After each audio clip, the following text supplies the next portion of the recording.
Guddida gurmadka abaaraha ee heer degmada Garadagh iyo deeq biyo ah gaarsiiyay qaar ka mid ah deegaanada hoostaga degmada Garadagh kuwaasoo ay ka mid ahayd Ukumbi iyo Libaax oo ay ka jirto xaalad biyo la'aaneed oo daran. Waayeelka waxgaradka deegaanada ayaa ka mahadceliyay deeqdan biyaha ee la soo gaarsiiyay sidoo kalena guddidan bixinaysa deeqdan biyaha ayaa iyaguna faahfaahin ka bixiyay waxaana dhaheen sida tan.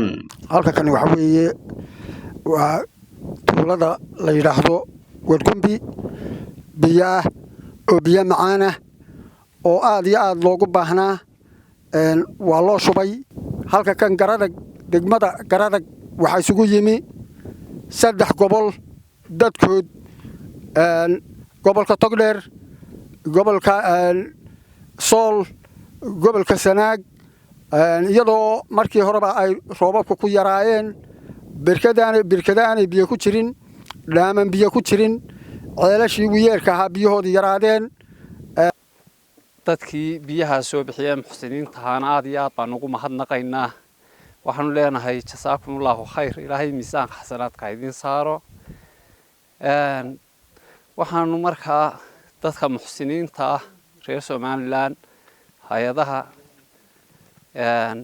dawladda intaba aanu ugu baaqaynaa in degmada Garadagh looga baahan yahay gurmad baaxad leh oo biyo iyo baadba inay ka jirto baahi biyood iyo baahi kale oo cuntadii kalaba ah iyadoo ay baahidaasi jirtay oo roobabkii kala dambeeyay ay ku yaraayeen haddana waxa la sii gudboonaatay oo kale oo ay gaar u noqotay inay ku badan yihiin hayaamada ka soo hayaamay dalalka la deriska Somaliland iyo gobolada kale ee deriska la gobolka Sanaag gaar ahaan degmada Garadagh meeshii ay biyo ku jireen iyo meeshii kale wax ka heli lahaayeenba waxa ku soo beegmay boqolaal ama kumayaal soo guurta ah oo aan awoodin inay biyo helaan ama biyo soo iibsadaan ama ay raashin soo iibsadaan Ilaahay subhanahu wa ta'ala baa horta marka hore mahad leh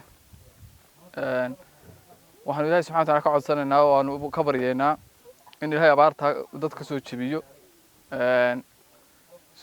Somaliland dhamaanteed iyo gaar ahaan degmada Garadagh iyo dadka ku noolba dadkan kale muxsiniinta wax baxsanayana uga baryeynaa Ilaahay subhanahu wa ta'ala oo ka jisaysiiyo qolada muxsiniinta ah ee soo baxsatay biyaha dadka kale ee Somaliland iyo haday hay'adaha tahay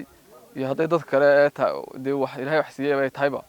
inayna ku daydaan oo waxyaabo la iskaga dayda waxa kamid ah wixii khayraadka waxaanu saaka halkan aanu biyo ugu shubaynaa laba tuulo annagoo ah guddidii gurmadka abaaraha ee degmada Garadagh tuulada Wargumbi iyo tuulada Libaax laba booyadood booyadan oo la taaganahay adeer waa tuuladii Wargumbi baan ku shubaynaa biyaha waxa soo baxsaday oo dadkan abaartu saameysay u soo baxsaday dad khayriya waxayna u soo wakiisheen gudoomiyaha gobolka Sanaagna wuxuu nagu soo wareejiyay 10 booyadood 10kii booyadood waxa saaka ka baxay laba booyadood labada booyadood aanu mid booyadna ku shubnay Wargumbi booyadna Libaax waxaanu dadka khayriga ee soo baxsaday booyadaha Madar Sare warbaahinta qaranka Jamhuuriyadda Somaliland Garadagh.